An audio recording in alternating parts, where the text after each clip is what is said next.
ฮัลโหลสบายดีทุกคนมื้อนี้แม่บ้านรู้สึกว่าคิดจะกินข้าวแดกงาหรือว่าข้าวแอปงาซึ่งว่าเป็นอาหารทางภาคเหนือของเฮาเนาะเฮามาเบิ่งลักๆก็จะมีหมักงาค่อยเอิ้นหมักงาเจียงพี่น้องเอ้ยถุงนี้มันจะได้ประมาณ1พาวค่อยซื้ออยู่ห้านเกาหลีนะห้าน H Mart อยู่ใกล้ๆบ้านค่อยนี่ถุงอันนี้ประมาณ1พาวมันก็จะเป็นหมักงาใหม่หั่นล่ะเนาะหมักงามันจะต่างกันได้พี่น้องหมักงาอยู่เมืองลาวกับหมักงาอันนี้ของเกาหลีนะเม็ดจะบักใหญ่ๆเม็ดใหญ่อีหลีก่อนอื่นเฮาก็จะมาฮ้อนละนี่เพื่อว่าเฮาจะเอาบางทีก็จะมีขี้ดินบ่หรือว่าจะมีใบหมักงาบางอย่างเฮาก็มาตองหรือว่ามาฮ้อนให้ขี้เหยื่อขี้หยังออกก่อน แต่ละปีคันถ้าฮ้อนยามหนาวนี่แม่บ้านก็จะเอาเข้าหมักงาแล้วเอาหมักงานี่มาเฮ็ดเฮาจะใส่เกลือ1บวงกาแฟแล้วก็น้ำตาล1บวงตักกินค่อยเฮ็ดหมดนี่แหละเฮ็ดหมดทั้ง1พาวนี่แหละ1พาวนี่จะบ่ฮอดกิโลเด้อพี่น้องทางเมืองลาวคันถ้าว่าบ่เข้าใจก็จะประมาณ5-6 ขีดจะประมาณนั้นคือว่าหลังจากนั้นเฮาก็จะเอามาบดจะบดหรือว่าจะตำก็ได้ก็แล้วแต่ความสะดวกเนาะแต่ว่าบดนี่ก็รู้สึกว่ามันจะมุนหรือว่ามันจะแหลกก่อนตำหั่นนะหลังจากนั้นขั้นตอนต่อมาเฮาก็นึ่งข้าวไว้หั่นแหละคันถ้าเป็นข้าวแฮมคืนหรือว่าข้าวอันนั้นมันก็จะอ่อนดีเด็กก็จะได้ประมาณนี้แม่บ้านกัน1ข้าวไว้ทาเรียบร้อยข้าวเหนียวเด้อบ่แม่นข้าวเจ้าเด้อพี่น้อง 1ข้าวร้อนๆเฮาต้องเอามาคลุกหรือว่ามาค้นตอนร้อนๆนี่มันจึงจะสมชื่อว่าข้าวคลุกงาหรือว่าข้าวแดกงาหั่นนะข้าวเย็นมันก็จะบ่ได้ต้องเป็นข้าวร้อนค่อยจะใส่ครึ่งนึงพี่น้องเพราะมันหลายเกินไป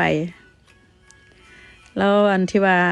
อันเหลือเฮาก็เอาไว้กินเท่าไม้ได้หั่นนะใส่ตู้เย็นหรือว่าใส่ฟรีเซอร์ไว้อยากกินยามใดก็เอามาป่นเทละน้อยกินหั่นนะได้หลังจากที่ว่าเฮาคน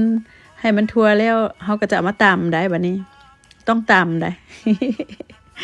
แบบว่าใส่แห้งแขนให้เป็นประโยชน์เด้จะตำเอาโดดนิดนึงประมาณ 7-8 นาทีนี่แหละแล้วมาเบิ่งกันอีกเนาะ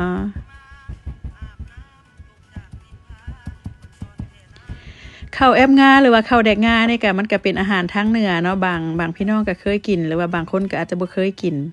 พี่น้องทางเมืองไทยทางฝากของทางเชียงรายเชียงใหม่เชียงแสนแถวนั้นก็จะเคยกินเนาะข้าวแอปงาหรือว่าข้าวนุกงาก็จะเป็นงามอนหั่นแหละคันภาษาไทยเฮาก็ได้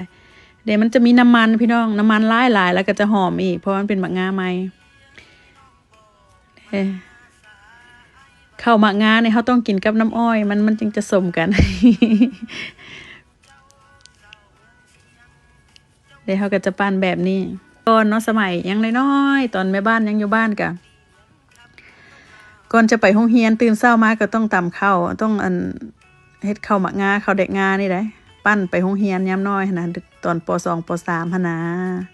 ซั่นดอกว่าพี่น้องเอ้ยอย่าสั่งอยู่ Amazon ก็ได้เด้อมันจะมีหมักงานี่นะคันถ้าว่าเฮาอยู่ต่างรัฐต่างหรือว่าต่างประเทศนะสั่งได้อยู่ Amazon มีขายหลังจากนั้นแม่บ้านก็จะมากินกับน้ำอ้อยนี่ก็เอามาแต่บ้านตอนค่อยไปลาวหั่นล่ะพี่น้อง น้ำอ้อยสดๆจากบ้านของแม่บ้านเองเด้เฮาก็จะมาเฮ็ดแบบว่าข้าวแดกงาบายน้ำอ้อยนี่นะมันก็จะหวานจ้อยๆมันก็จะแซ่บจะล้ำหั่นล่ะเนาะ คือว่าหั่นล่ะพี่น้องเฮาอยู่ต่างประเทศน่ะบ่อีหลีอหลอบ่แท้บ่ว่าคันถ้าบ่มีร้านเอเชียก็จะบ่ได้กินเลยพี่น้องเอ้ยแซ่บคักแซ่บแน่พี่น้องลองเอาสูตรและวิธีเฮ็ดของแม่บ้านนี้ไปเฮ็ดกินเบิ่งเด้อครับฮ้องว่าแซ่บแล้วก็หอมอีกไปก่อนเด้อ